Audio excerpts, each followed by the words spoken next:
Muhaimin Iskandar menemui Erlangga Hartarto. Prabowo Subianto silaturahmi dengan Hovifah Indar Parawansa. Itu dua peristiwa politik yang penting yang terjadi dalam 2 pekan terakhir, susul-menyusul di Jakarta dan Surabaya. Apa artinya? Mungkin tidak terlalu berarti jika keduanya bukan dari satu koalisi, yakni Koalisi Kebangkitan Indonesia Raya, KIR, yang diinisiasi Gerindra dan PKB pada Agustus 2022 silam. Menjadi berarti setelah 2 pertemuan tersebut kemudian diwarnai isu terkait semakin memburuknya hubungan Gerindra dan PKB di KIR. Pertemuan Caimin dengan Erlangga Hartarto di Istora Senayan pada awal Februari tampaknya juga tidak sepengetahuan Gerindra. Dalam konteks ini, Caimin datang tidak dengan membawa nama KIR, akan tetapi dalam kapasitas pribadi sebagai ketum PKB. Nah, maka menelaah lebih dari konstelasi tersebut, sangat kecil kemungkinannya jika kedatangan Caimin adalah untuk membawa KIR melebur dalam Koalisi Indonesia Bersatu, KIB, yang menjadi penyatuan Golkar, PAN, dan P3. Boleh jadi juga justru Caimin tengah menjajaki kemungkinan PKB memperkuat KIB. Para analisis politik sudah lebih jauh memperkirakan pertemuan antara Erlangga Hartarto dengan Caimin sebagai awal dari terbentuknya kekuatan baru yang super hebat, disebut-sebut sebagai koalisi super.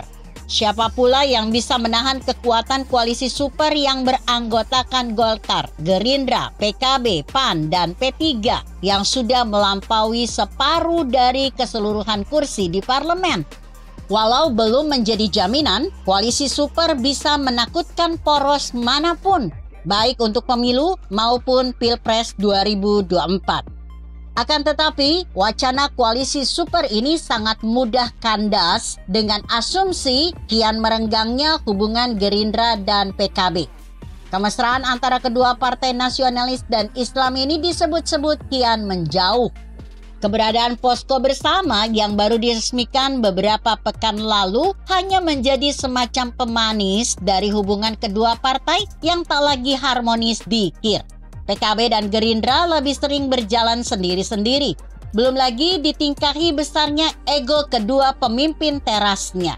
Gerindra kekeh mempertahankan Prabowo Subianto sebagai calon presiden. Itu juga yang pastinya akan mati-matian dibicarakan di KIR. Caimin, seperti kerap ditulis, sebenarnya sudah mengalah untuk bersedia dijadikan cawapres bagi Prabowo. Akan tetapi, kenyataannya KIR belum juga mendeklarasikan komposisi capres-cawapresnya untuk Pilpres 2024 tersebut.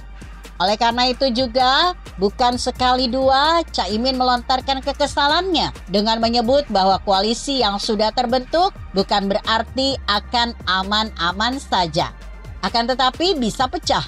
Publik mengaitkannya dengan kekecewaan atas sikap Prabowo dan Gerindra di KIR.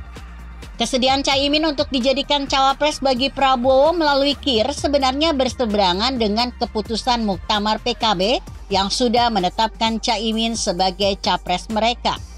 Oleh karena itu juga, Caimin yang sudah hatam perpolitikan nasional itu memainkan langkah-langkah politisnya.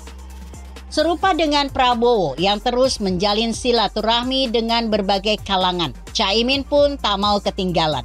Setelah pertemuannya dengan Erlangga Hartarto, Caimin terbang ke berbagai daerah yang selama ini menjadi kantong-kantong suara NU.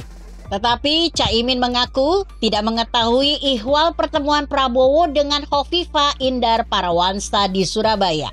Padahal ia juga tengah berada di Jawa Timur. Sehari setelah pertemuan Prabowo dengan Hovifah di Surabaya, Caimin bertemu dengan sekitar 800 kepala desa dan pendamping desa se-Kabupaten Blitar di Kampung Coklat, Kademangan, Kabupaten Blitar. Caimin, sebagaimana dikutip Kompas.com, mengaku tidak tahu jika Prabowo berada di Surabaya dan mengadakan pertemuan dengan Gubernur Jawa Timur yang juga Ketua Fatayat NU itu, Hovifah Indar Parawansa. Begitu kira-kira. Artikel ini ditulis Zafran Azaki yang disadur dari Kompasiana.com dengan judul KIR di Ambang Perpecahan. Bagaimana menurut Anda? Jika Anda berpendapat lain, tuliskan komentar Anda di bawah ini. Saya Emma, Karisma 90.